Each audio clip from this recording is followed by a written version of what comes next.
All right, so we have 12 states proposing a ban on live forward-facing sonar. I saw it right here on Wired to Fish website. Well, ended up it was an April Fool's joke. And to be honest, it kind of sets the premise for this video. Do I think that fishermen will be impacted and they will pull the products off the market or substantially change them? No, I really don't. These manufacturers have poured a lot of money in research, development, production, and marketing over the past few years. So if you're like me and you follow Randy Blockett's channel, Intuitive Angling, and I'd suggest you do, it's a good channel. He gives a lot of tips and tricks and insights into professional bass fishing that the pros use. So if you haven't checked him out, I'd go ahead and do that. Another source that he's on is Fish the Moment. And those are both really good channels. So go ahead and take a look at them. So Randy has been really against the professional ranks using forward-facing sonar, live sonar, whichever you want to call it, because most of the manufacturers have some sort of that now. And I won't go ahead and speak as to whether Randy is correct or not when it comes to professional fishing. I'm not a competitive fisherman, so I really don't know. But I would like to talk about you and I as everyday anglers who don't competitively fish and what this could possibly mean to us. So I also ran across this article from the Palestine Herald in which they're talking about the effects of live scope or forward-facing sonar on the crappie populations in the lakes in their areas. And really, it seems like right now they're more curious than concerned. They're actually adding a question to their, what I call a creel survey, where a game warden comes up and asks you questions about your catch. The question being, did you use live scope?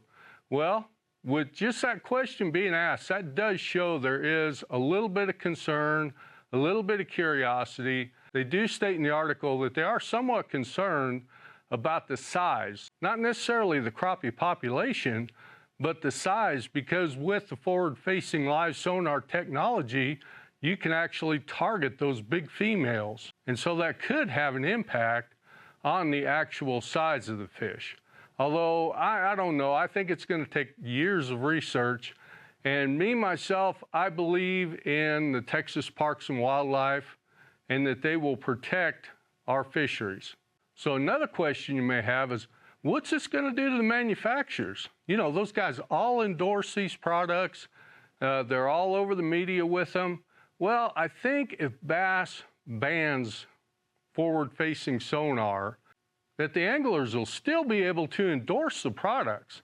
They just won't be able to use them while they're fishing in those particular tournaments. But can they still show them on their YouTube channel how to use them and everything? Yeah, I don't see why they wouldn't be able to. So I don't think it'll be a bump in the road for them, but I think marketing-wise, I don't think it'll have a big long-term effect. Remember the A-rig? When they banned the A-rig, I know personally, I went out and bought a couple more. I mean, if they're that effective, you know, I want it in my toolbox.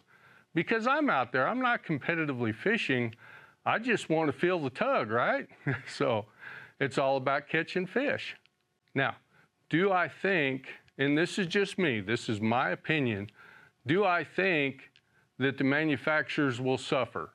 Again, bump in the road. I think if you're going to go out and make a major electronics purchase of a live scope, you're going to spend thousands of dollars on your boat and getting it equipped, that just because the professionals have a ban on, the professional organizations have a ban on the product, doesn't mean I'm not going to buy it.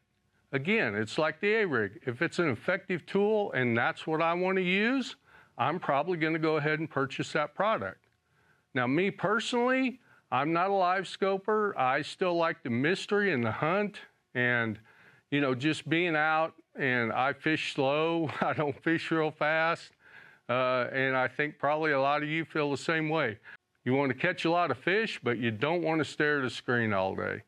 And there's nothing against live scope. Some people really like doing that, and they're going to catch more fish. I'm sorry, but it's kind of proven now. If you look at tournament results, you know, a lot of times people that are live scoping and know how to use it properly. I think that's the trick.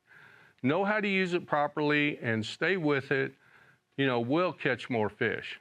All right, so do I think that it will affect local and regional tournaments? Likely not, because how are you going to police it? A lot of these guys are going to roll up and they're going to have their forward-facing sonar transducer on their boat. You're going to go ahead and have them, pull it off? I know if you're like me, when I get there, I don't want to have to be taking things off my boat and putting them in my truck. I don't think that's going to work. You're going to have a gentleman's agreement that, yeah, you can have it on your boat, but you can't use it? I don't think that's going to work. But, you never know. Some of the bigger tournaments may follow the professional ranks, or they may have a second category for it. There's a lot of things that could happen. But short term, I don't think that they're going to ban a lot of tournaments. But I would love to hear your comments. So if you have any exposure to that at a local level of what your club's done or anything like that, please leave it down in the comments. I'd love to hear from you. All right, so let's step backwards a little bit and go back to regulations. I mentioned I feel pretty comfortable that our state parks and wildlife departments are going to take care of our fisheries. If it comes down to the point where they're actually harming that species, there's a lot of knobs to turn and levers to pull that they have access to. They can go ahead and put more restrictions or lower the limits of the catch. They can go ahead and up the size of the fish catch that you can keep. Randy, in one of his videos, did state within 3 years he looks for live forward-facing sonar to be banned from the BASS circuit. And I don't know if he's been in contact with a lot of the MLF folks, but something may be coming there too. Now, one other concern I do have, I'd feel negligent if I didn't bring it up, is we've got all these young anglers that are coming in and they are growing up with live forward-facing sonar. So are they going to be able to reach the pinnacle of bass fishing or crappie fishing, whatever it may be, with that skill set if you're not allowed to use it when you get up there? So kind of like Major League Baseball, you don't have to really use a wooden bat until you get up into those real upper levels of baseball. So we'll see how that plays out, but I would hate to see, the art, let's call it an art, of fishing seasonal patterns, weather patterns, structure, grass, things like that, things that you have to have knowledge of and experience going back to the traditional fishing. Because the tournaments that I marshaled at, nobody was using live scope. They were all up on the bank. They were flipping, pitching, throwing crankbaits. They were not using live scope. So, but that was a few years ago. So I know it's evolved just watching the sport on television. I know these guys are getting really proficient. So hey guys, until next time, keep calm and hook 'em and watch this video next. It's the one YouTube picked out just for you.